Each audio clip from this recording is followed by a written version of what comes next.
Beleza? Para honra e glória das Senhora Cristo, estamos hoje no dia 38 de 365 dias com o Senhor, agora no ano 2026, graças a Deus. E estamos continuando o livro de Números, Números capítulo 32, para honra e glória das Senhora Cristo. E aqui nós estamos vendo ali a continuação do que está acontecendo quando Moisés, aquela geração já passou e Moisés ele está sendo usado por Deus para poder inspirar uma nova geração, fazer uma nova geração, a geração que vai entrar na terra prometida, a geração que vai voltar ali à terra dos seus antepassados, de Abraão, Isaac e Jacó. E aí Deus está se mostrando mais uma vez, se mostrando como ele tem amor, misericórdia, graça, e como as coisas devem ser feitas nesse momento e posteriormente. E é isso, aproveitando que você está aqui, em nome de Jesus, se inscreve aqui para amanhã, dia 39, se Deus quiser, você receber a notificação. E curte aqui também, porque assim, o reino dos céus é sobre você até chegar em você. Mas a partir do momento que ele chega em você, ele já não é mais sobre você, é sobre o próximo. Então assim, seja útil para o Senhor, seja útil para o reino do Senhor, seja útil para Cristo. E curte aqui, para que o evangelho chegue a mais gente, para a honra e glória do nosso Jesus Cristo. E vamos lá, números 32, para a honra e glória do nosso Jesus Cristo. As tribos de Ruben e de Gade se estabelecem na Transjordânia. Vamos lá. As tribos de Ruben e de Gade, donas de numerosos rebanhos, viram que as terras de Jazar e de Gileade eram próprias para a criação de gado. Por isso foram a Moisés, ao sacerdote Eleazar e aos líderes da comunidade e disseram: Atarote, Dibon, Jazar, Minha, Esbom, Eliale,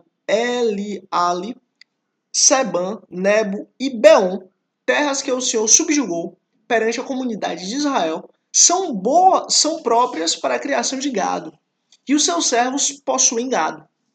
E acrescentaram: se podemos contar com o favor de vocês, deixem que essas terras sejam dadas a estes seus servos como herança. Não os façam atravessar o Jordão. E aí você vê, eles pediram para não atravessar o Jordão. Eles pediram para ficar do outro lado do Jordão. Eles pediram para poder ficar ali, distante, né, de onde Deus tinha falado. Deus falou: olha, de Jordão para lá é de vocês. Agora, do Jordão para cá, toda essa região é de vocês, que eu dou para vocês. Mas a região que é Canaã, que é a antiga Canaã, é do rio para lá, né, do Jordão para lá. Que ali eles estavam estabelecendo. E aí que tá. Ruben e Gade, eles estavam nessa disputa. Eles estavam pedindo a Deus, né, pedindo a Moisés para ficar do outro lado do Jordão. Agora, olha a resposta. Moisés respondeu aos homens de Gade e de Ruben: e os seus compatriotas irão à guerra. Enquanto vocês ficam aqui. Ou seja, seus irmãos, as outras 10 tribos, vão estar na guerra. Vocês vão ficar aqui? Por que vocês desencorajam os israelitas de entrar na terra que o Senhor lhes deu? Assim, isso está sendo visto como algo negativo por parte de Moisés. Era para vocês fazerem o contrário. Ó, nós vamos na frente. Nós vamos na frente. Mas não, vocês querem ficar aqui do outro lado do Jordão, não querem atravessar o Jordão, não querem entrar na terra prometida? Que negócio é esse? Por que vocês estão desencorajando seus irmãos? Foi isso que os pais de vocês fizeram quando eu os enviei a Cades Barneia, para verem a terra. E aí você vê, Moisés, ele lembra como se fosse ontem o que ele mandou fazer. Olha, lembra que Moisés tinha mandado os espias? Então, seus pais também desencorajaram a terra de Israel. Desencorajaram o povo de Israel fazendo, né, artimanhas, falando um relatório negativo, dando ali um entendimento, um conhecimento ruim da terra, que a terra era ruim e tudo mais, desencorajando o povo de Israel. Versículo 9. Depois de subirem ao vale de Escol, e esse vale de Escol aqui, depois a gente vai ler que contexto é esse, e examinarem a terra, desencorajaram os israelitas de entrar na terra que o Senhor lhes tinha dado. A ira do Senhor se acendeu naquele dia, e ele fez esse juramento: como não me seguiram de coração íntegro, ó, Deus não te quer pela metade, um pedaço, só um dia. Ele quer você todo dia, de integridade. Nenhum dos homens de 20 anos para cima que saíram do Egito verá a terra que prometi sob juramento a Abraão, Isaque e Jacó. Com exceção de Caleb, filho de Jefoné, o quenezeu, e Josué, filho de Num, que seguiram o Senhor com integridade de coração. A ira do Senhor acendeu-se contra Israel, e ele os fez andar errantes no deserto durante 40 anos, até que passou toda a geração daqueles que tinha desagradado com o seu mau procedimento. Ou seja, da mesma forma que vocês estão fazendo agora, desencorajando o povo, né, desencorajando as tribos, essas duas tribos, a atravessar o Jordão, literalmente isso aconteceu no passado. Versículo 14. E aí estão vocês, raça de pecadores, pondo-se no lugar dos seus antepassados e acendendo ainda mais a ira do Senhor contra Israel. Se deixarem de segui-lo, de novo, ele os abandonará no deserto. E vocês serão o motivo de destruição de todo esse povo. Você vê, quem estava falando isso foi Moisés. Moisés viu o povo caindo, Moisés viu o povo errando, Moisés sabia que isso podia acontecer de novo.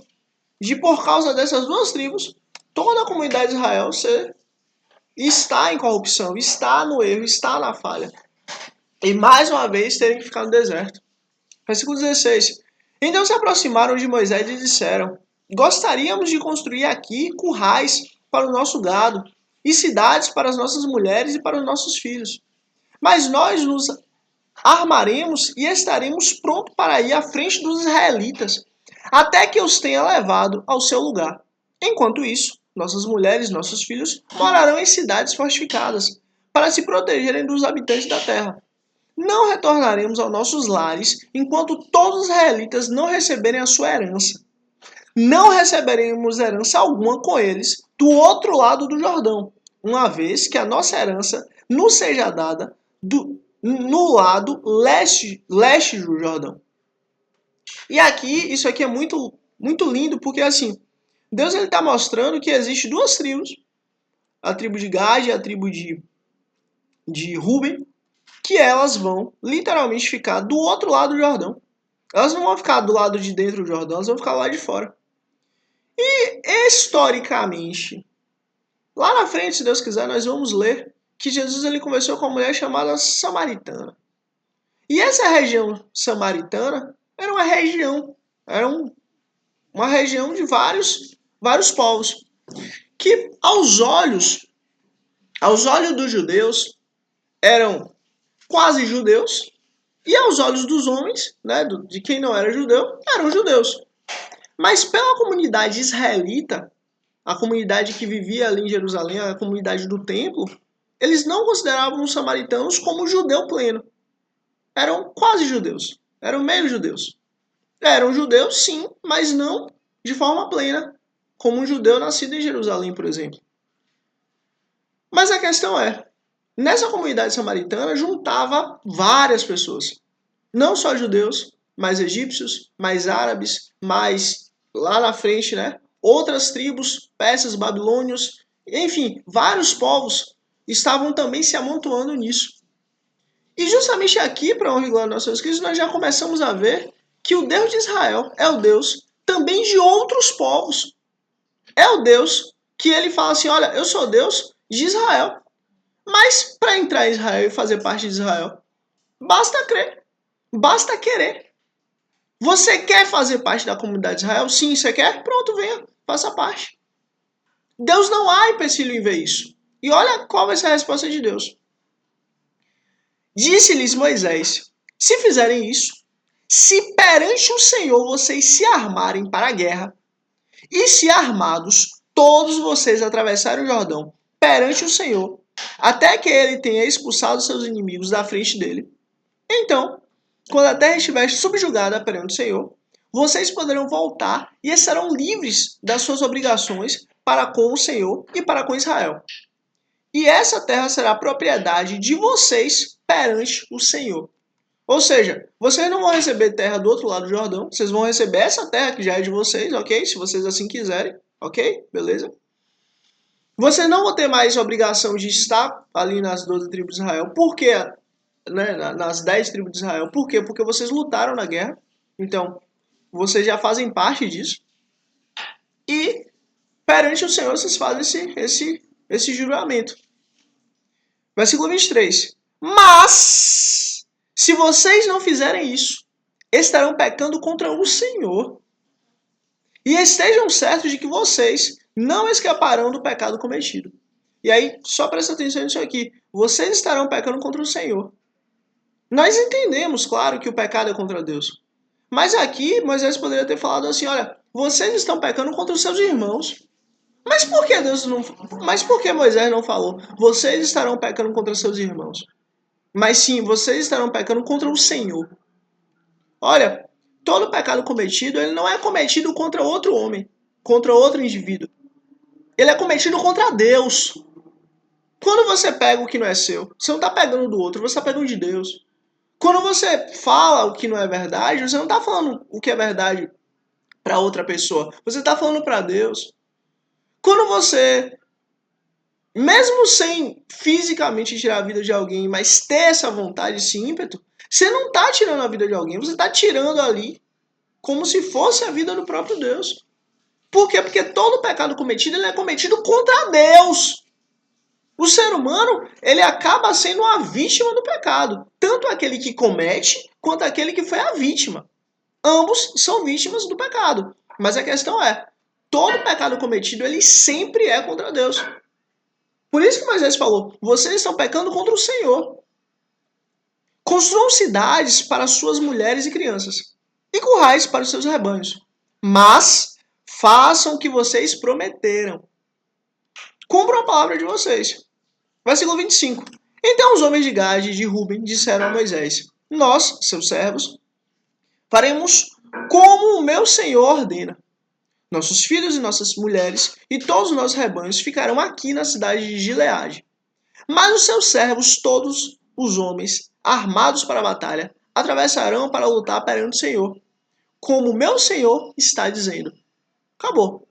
Moisés deu as seguintes instruções acerca deles ao sacerdote Eleazar, a Josué, filho de Num, e aos chefes das famílias das tribos israelitas.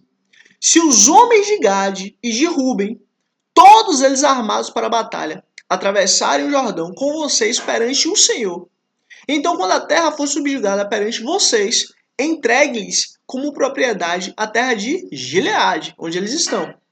Mas se não atravessarem armados com vocês, terão que aceitar a propriedade deles com vocês em Canaã.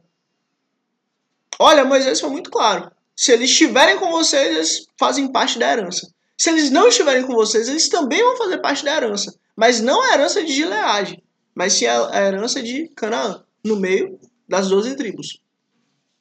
Ou seja, não do lado depois do Jordão. Não do lado dentro do Jordão, mas do lado fora do Jordão. Os homens de Gade e de Ruben responderam, os seus servos farão o que o Senhor disser. Atravessaremos o Jordão perante o Senhor e entraremos armados em Canaã. Mas a propriedade que receberemos como herança está desse lado do Jordão. Ou seja, nós queremos esse lado aqui e tá beleza.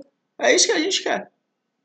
Então Moisés deu às tribos de Gade e de Ruben e a metade da tribo de Manassés, filho de José, o reino de Seom, rei dos amorreus, e o reino de Og, rei de Bazã. Toda a terra com suas cidades e território ao redor delas. A tribo de Gade construiu Dibon, Atarote, Aroer, Atarote, Sofá, Jazá, Jogbear, Bet-Nirra, Bet-Aram como cidades fortificadas, e fez currais para os seus rebanhos. E a tribo de Ruben reconstruiu Esbom, Eleale e Kiriataim, bem como Nebo e Baal-Meon. Esses nomes foram mudados, e Sibma, e deu outros nomes a essas cidades. Os descendentes de Maqui, filho de Manassés, foram a Gileade, tomaram posse dela e expulsaram os amorreus que lá estavam. Então Moisés deu Gileade aos Maquiritas, descendentes de Manassés, e eles passaram a habitar ali. Jair, descendente de Manassés, conquistou os povoados deles e os chamou de Aiov, Avote Jair E Noba conquistou Quenate e os seus povoados e chamou de Noba, dando-lhe seu próprio nome. Números capítulo 33. As etapas da viagem desde o Egito. Versículo 1. Números capítulo 33, versículo 1. Essas são as jornadas dos israelitas quando saíram do Egito, organizando segundo as suas divisões, sob a liderança de Moisés e Arão. Por ordem de Moisés, registrou as etapas da jornada deles. Essa foi a jornada deles por etapa. E aí você vê coisa interessante. Deus ele sempre deixa claro que é interessante que nós venhamos sempre a lembrar de onde nós saímos e qual foi a nossa trajetória até ali. Para que nós venhamos a nos lembrar da mão dele, da mão poderosa do Senhor, do braço forte do Senhor. Olha, eu garanto para você uma coisa. Se você chegou até onde chegou, foi porque Deus te ajudou. Você não tem capacidade. Eu mesmo digo por mim. Eu nada posso, nada tenho, nada sou. Até minha alma não é minha, é do Senhor. Mas Ele pode tudo e todas as coisas. E para a honra e glória dele, para o crescimento do reino dele. Para a honra e glória dele. É isso. Eu não vou dizer que eu posso alguma coisa, consigo alguma coisa, porque eu nada posso, nada tenho. Ele tudo pode, tudo faz. E é isso que o Senhor quer de nós. Que a gente sempre reconheça isso. E sempre venhamos a nos lembrar do que Ele fez por nós. Os israelitas partiram de Ramsés no 15º dia do primeiro mês. E no dia seguinte ao da Páscoa, saíram marchando desafiadoramente à vista de todos os egípcios, enquanto eles sepultavam o primeiro filho de cada um deles, que o Senhor matou. O Senhor impôs castigo aos seus deuses. Os israelitas partiram de Ramsés e acamparam em Sucote. Partiram de Sucote e acamparam em Etã, nos limites do deserto. Partiram de Etã, voltaram para Pi-Hairote, e ao leste de Baal-Zephon, e acamparam perto de Migdol.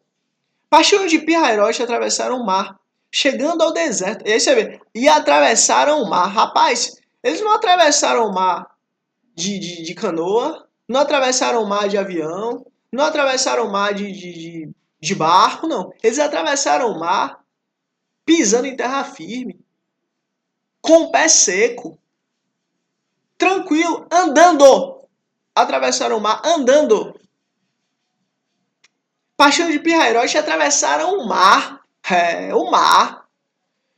Chegando ao deserto e depois de viajarem 3 dias no deserto de Etã, acamparam em Mara. Partiram de Mara e foram para Elim, onde ali havia 12 fontes e 70 palmeiras e acamparam ali. Partiram de Elim e acamparam junto ao Mar Vermelho. Partiram do Mar Vermelho e acamparam junto ao deserto de Sim. Partiram do deserto de Sim e acamparam em Dófica.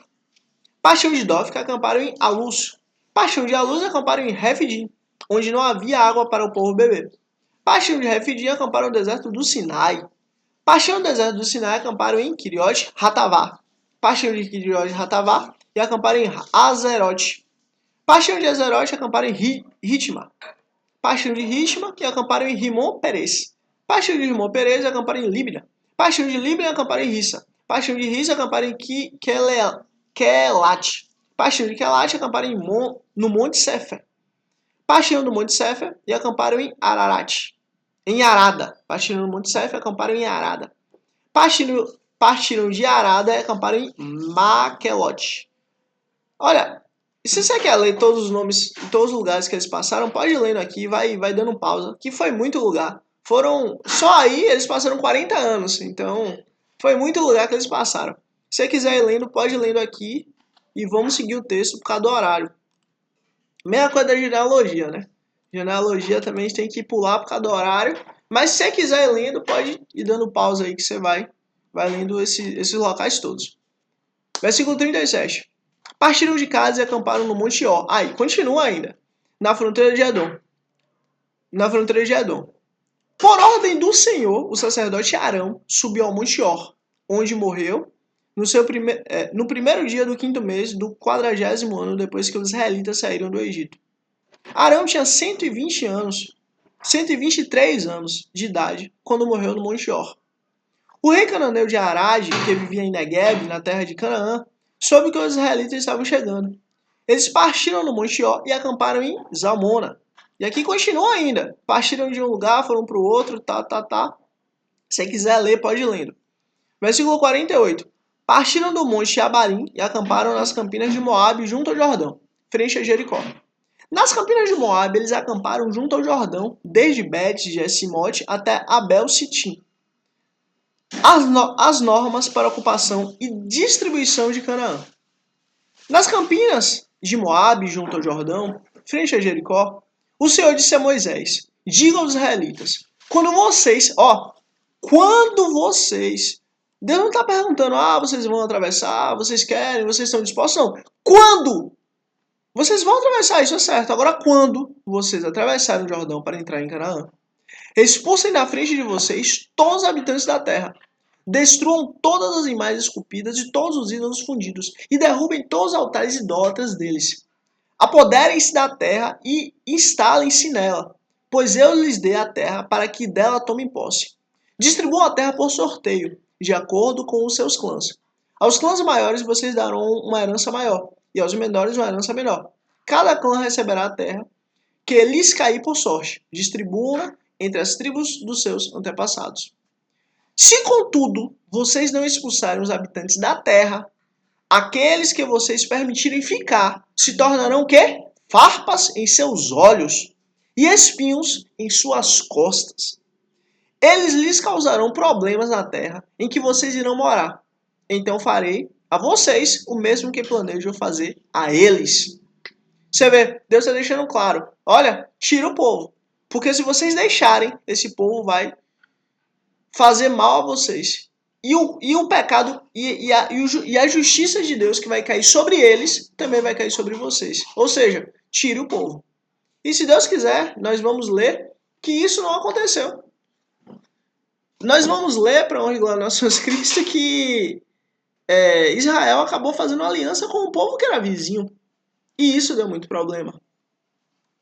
E foi exatamente o que Deus falou. Vai ser farpa em seus olhos e espinho em suas costas. Exatamente isso. Vamos seguir por causa do horário. Números capítulo 34. As fronteiras de Canaã. Disse mais o Senhor a Moisés: dê ordem aos israelitas e diga-lhes: quando vocês entrarem em Canaã, a terra que lhes será sorteada como herança terá essas fronteiras. E aqui são todas as fronteiras de Israel. O lado sul começa no deserto de Zin, junto à fronteira de Edom. No lado leste da fronteira na fronteira sul começará a extremidade do Mar Salgado e passará pelo sul da subida de Acrabim. Prosseguirá até Zin e irá perto do sul de Cades Barneia. Depois passará por Azar, Ada e irá até Asmon, onde fará uma curva junto ao ribeiro do Egito. Ao ribeiro do Egito, lá embaixo. Indo terminar no mar. Ou seja, toda aquela península ali embaixo é tudo Israel. É o que Deus está dizendo. A fronteira ocidental de vocês será o litoral do Mar Grande. Será essa a fronteira oeste. Ou seja, onde hoje é Haifa, ali, aquela região, ali é a fronteira oeste. Essa será a fronteira norte. Façam a linha desde o Mar Grande até o Monte Or, e do Monte Or até Lebo-Hamath. O limite da fronteira será Zedad, e prosseguirá até Zefron, e terminará em Azan-Enã. Será essa a fronteira norte de vocês. Olha, é muito grande. Se depois você quiser pegar o mapa, vale a pena você dar uma olhada. E inclusive você vai ver que as fronteiras estão bem diferentes. Quer dizer, não bem diferentes. Segue aí essa base, mas era para ser um espaço, um local físico muito maior. Mas está bem reduzido. Essa será a fronteira oriental. Faça uma linha de Azan-Enã até Zefã. A fronteira descerá até Sefã até Ribla, no lado oriental de Aim, e prosseguirá ao longo das encostas ao leste do mar de Kiriat. A fronteira descerá ao longo do Jordão e terminará no Mar Salgado. Será essa a terra de vocês, com as suas fronteiras de todos os lados. Moisés ordenou aos israelitas: distribuam a terra por sorteio como herança. O Senhor ordenou que seja dado às 9,5 tribos, porque as famílias da tribo de Ruben e da tribo de Gade e da metade da tribo de Manassés já receberam a herança deles. Essas 2,5 tribos receberão a sua herança no lado leste do Jordão, frente a Jericó, na direção do nascer do sol. O Senhor disse a Moisés: estes são os nomes dos homens que deverão distribuir a terra a vocês como herança. O sacerdote Eleazar e Josué, filho de Nun, designem um líder de cada tribo para ajudar a distribuir a terra. Estes são os seus nomes. E aí, os homens que vão distribuir a terra. Vamos pular também, por causa, né, do tempo e do horário, e é muita gente. E vamos para o versículo 26. Foram esses os nomes a quem o Senhor ordenou que distribuísse a herança dos israelitas na terra de Canaã. E são todos esses aqui. Esses são os cabeças para dividir a terra. Números capítulo 4, ou Números capítulo 35. As cidades dos levitas. Nas campinas de Moabe, junto ao Jordão, frente a Jericó, o Senhor disse a Moisés: ordene aos israelitas que da herança que possuem, deem cidade para os levitas morarem, e deem-lhes também pastagens ao redor das cidades.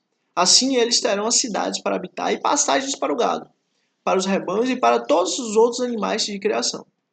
As pastagens ao redor das cidades de vocês, que vocês derem aos levitas, se estenderão para fora 450 metros, a partir do muro da cidade. Do lado de fora da cidade, meça 900 metros para o lado leste, para o lado sul, para o lado oeste e para o lado norte, tendo as cidades no centro. Eles terão essa área para a pastagem das cidades. 6 das cidades que vocês derem aos levitas serão cidades de refúgio. E presta atenção nisso aqui, cidade de refúgio. E o Senhor, se Deus quiser, nós vamos ler isso aqui, a importância das cidades de refúgio. Mas aqui já tem um epílogo do que é essa cidade de refúgio. Para onde poderá fugir quem estiver matado alguém. Além disso, dê a eles outras 42 cidades. Ao todo, vocês darão aos levitas 48 cidades, juntamente com as suas passagens. As cidades que derem aos levitas das terras dos israelitas deverão ser dadas proporcionalmente à herança de cada tribo. Tomem muitas cidades das tribos que têm muita, mas poucas da tribo que tem poucas. Ou seja, é proporcional, né?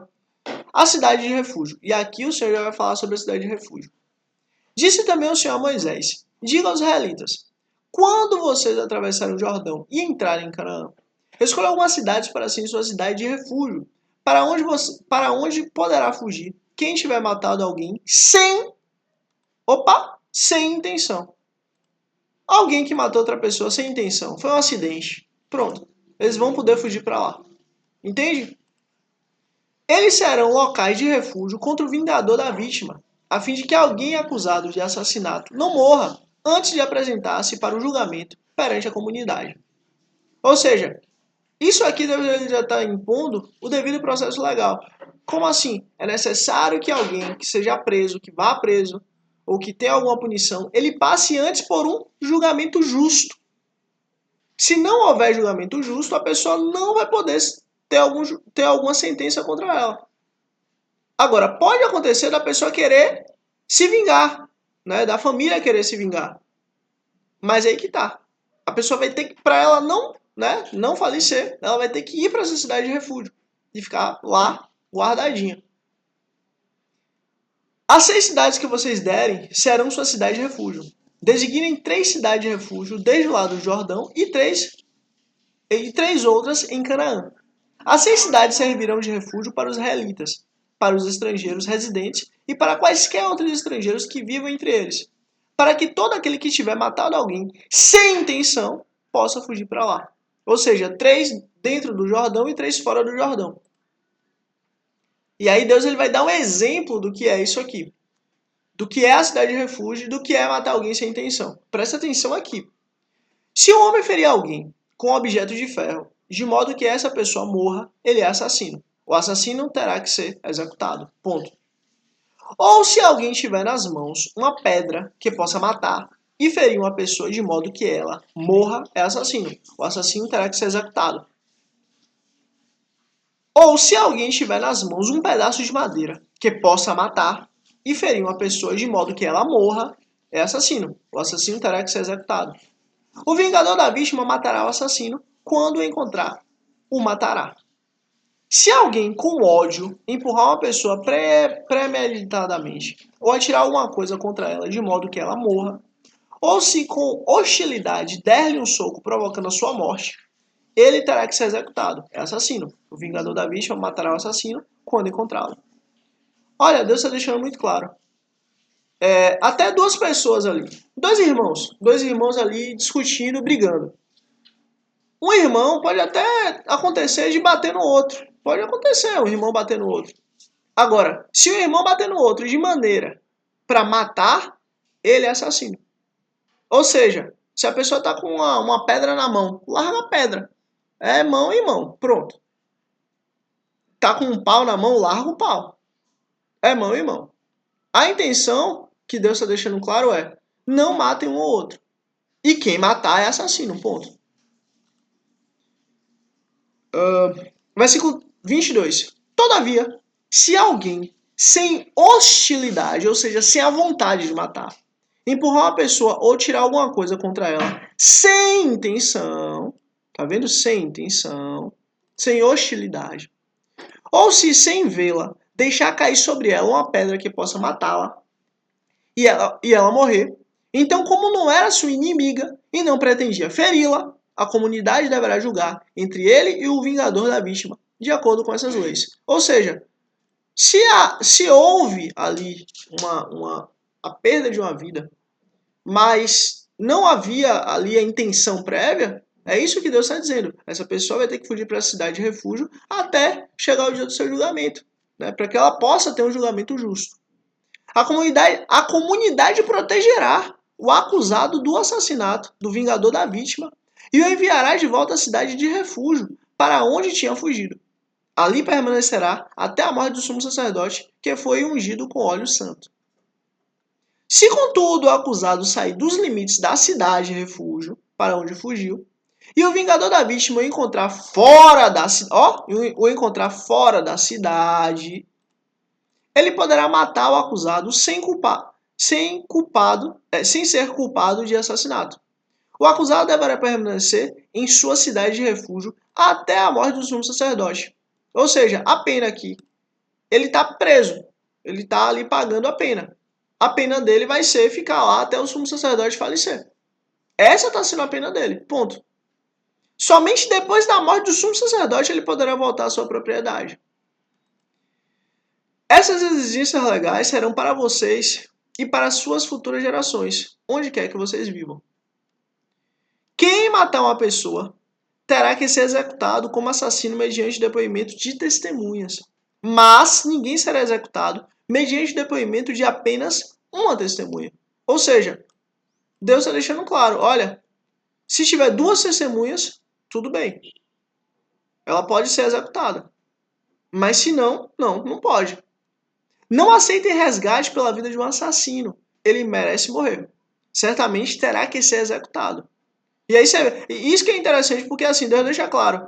Se alguém matou outra pessoa a sangue frio, tirou a vida de outra pessoa a sangue frio, terá que ser executado, ponto.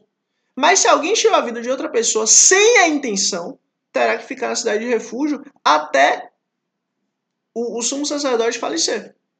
Ou seja,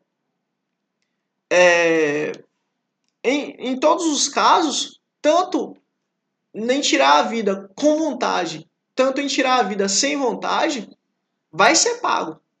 Porque é sangue que foi derramado. Não aceitem resgate por alguém que tenha fugido para uma cidade de refúgio, permitindo que ele retorne e viva em sua propriedade antes da morte do sumo sacerdote. Ou seja, se a pessoa, sem intenção, tirou a vida de outra pessoa e fugiu para a cidade de refúgio, ela vai estar ali pagando por ter derramado o sangue de outra pessoa. Se essa pessoa retornar para a terra antes da morte do sumo sacerdote, ele não pode ser aceito. Ele está em pecado. Por quê? Porque aquele que tirou a vida do outro com intenção, já fez isso, ele já foi executado. Ninguém que tira a vida do outro sem intenção vai poder viver em Israel. Agora, quem tira a vida do outro... ninguém que tira a vida do outro com intenção vai viver em Israel. Deus diz que deverá ser executado. Agora, quem tira a vida do outro sem intenção deverá viver na cidade de refúgio. É isso que Deus está estabelecendo. Não profane a terra não profane a terra onde vocês estão. O derramamento de sangue profana a terra. Você vê, o derramamento de sangue profana a terra. Deus é um Deus de paz, não de guerra. Não derrame sangue. E só se pode fazer propiciação em favor da terra em que se derramou sangue, mediante o sangue do assassino que o derramou. Ou seja, se o assassino derramou sangue, a terra terá a propiciação pelo sangue do assassino que derramou. E assim, só para deixar uma coisa clara, há uma diferença terrível entre assassinar e entre matar. Matar pode acontecer. Pode ser um acidente, pode ser sem intenção, pode ser uma circunstância. Mas assassinar é literalmente tirar a vida de um inocente, a sangue frio. Por que quis? Tirou porque quis. Deus, ele condena tirar a vida de um inocente. Deus, ele condena derramar o sangue do inocente. Deus, ele condena. Agora, Deus deixa claro. É o sangue do assassino, ou seja, quem tira a vida do outro a sangue frio, é o sangue dele que vai fazer a propiciação pela terra. Por isso que Deus estabelece que o assassino deve ser morto. Assassino a sangue frio deve ser morto. É Deus que estabelece. Não contaminem a terra, onde vocês vivem e onde eu habito, pois eu, o Senhor, habito entre os israelitas. E para honra e glória do nosso Jesus Cristo, hoje foi o dia 38. Para honra e glória do nosso Jesus Cristo, agora dos 365 dias no ano de 2026. Para honra e glória do nosso Jesus Cristo. Mais uma vez eu agradeço a Deus em nome de Jesus. Depois a você por ter chegado até aqui. Deus te abençoe grandemente, você e sua família, em nome de Jesus. Se inscreve aqui para amanhã, dia 39, em nome de Jesus, você receber a notificação. E curte aqui, porque assim, ó, o reino dos céus é sobre você até chegar em você. Mas a partir do momento que ele chegou em você, ele já não é mais sobre você, ele é sobre o próximo. Então assim, deixa o rio do Senhor fluir através de você, através da sua vida. Para que, para honra e glória do nosso Senhor Jesus Cristo, você possa ser instrumento de Deus para chegar na vida de outras pessoas a mensagem de Cristo. E é isso. Até amanhã, dia 39, para honra e glória do nosso Senhor Jesus Cristo. Deus te abençoe grandemente, você e sua família, em nome de Cristo Jesus. Até amanhã, dia 39, em nome de Jesus. Amém.